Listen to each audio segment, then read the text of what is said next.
Chapter 8. Then the men of Ephraim said to him, "What is this that you have done to us, not to call us when you went to fight against Midian?" And they accused him fiercely. And he said to them, "What have I done now in comparison with you? Is not the gleaning of the grapes of Ephraim better than the grape harvest of Abiezer? God has given into your hands the princes of Midian, Oreb, and Zeeb. What have I been able to do in comparison with you?" Then their anger against him subsided when he said this. And Gideon came to the Jordan and crossed over, he and the 300 men who were with him, exhausted yet pursuing. So he said to the men of Succoth, "Please give loaves of bread to the people who follow me, for they are exhausted, and I am pursuing after Zebah and Zalmunna, the kings of Midian."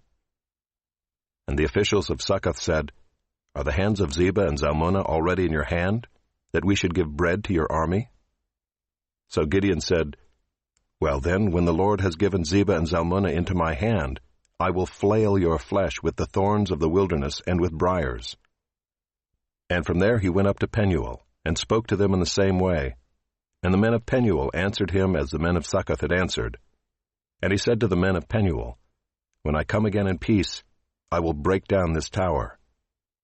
Now Zebah and Zalmunna were in Karkor with their army, about 15,000 men, all who were left of all the army of the people of the east, for there had fallen 120,000 men who drew the sword. And Gideon went up by the way of the tent dwellers east of Nobah and Jogbehah, and attacked the army, for the army felt secure. And Zebah and Zalmunna fled, and he pursued them and captured the 2 kings of Midian, Zebah and Zalmunna, and he threw all the army into a panic. Then Gideon the son of Joash returned from the battle by the ascent of Heres. And he captured a young man of Succoth and questioned him. And he wrote down for him the officials and elders of Succoth, 77 men. And he came to the men of Succoth and said, "Behold Zebah and Zalmunna, about whom you taunted me, saying, 'Are the hands of Zebah and Zalmunna already in your hand, that we should give bread to your men who were exhausted?' And he took the elders of the city, and he took thorns of the wilderness and briars, and with them taught the men of Succoth a lesson. And he broke down the tower of Penuel, and killed the men of the city. Then he said to Zebah and Zalmunna, 'Where are the men whom you killed at Tabor?' They answered, 'As you are, so were they. Every one of them resembled the son of a king.'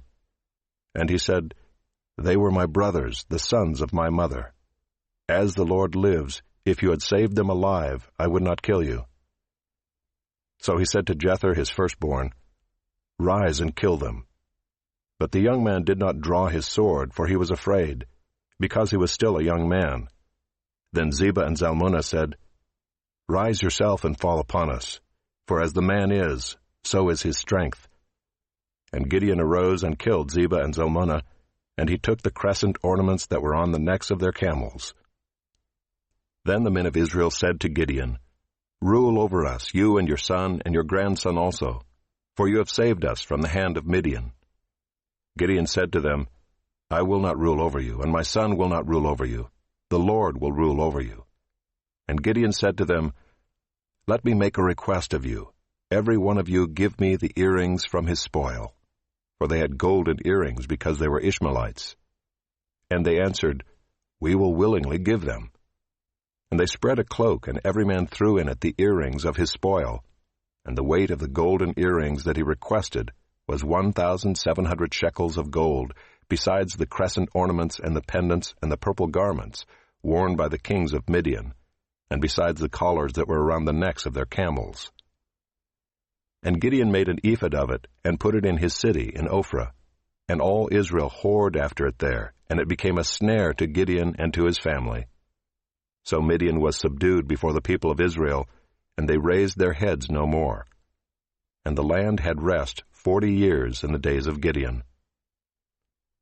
Jerubbaal the son of Joash went and lived in his own house. Now Gideon had 70 sons, his own offspring, for he had many wives. And his concubine who was in Shechem also bore him a son, and he called his name Abimelech. And Gideon the son of Joash died in a good old age, and was buried in the tomb of Joash his father, at Ophrah of the Abiezrites. As soon as Gideon died, the people of Israel turned again and whored after the Baals, and made Baal-berith their god. And the people of Israel did not remember the Lord their God, who had delivered them from the hand of all their enemies on every side, and they did not show steadfast love to the family of Jerubbaal, that is Gideon, in return for all the good that he had done to Israel.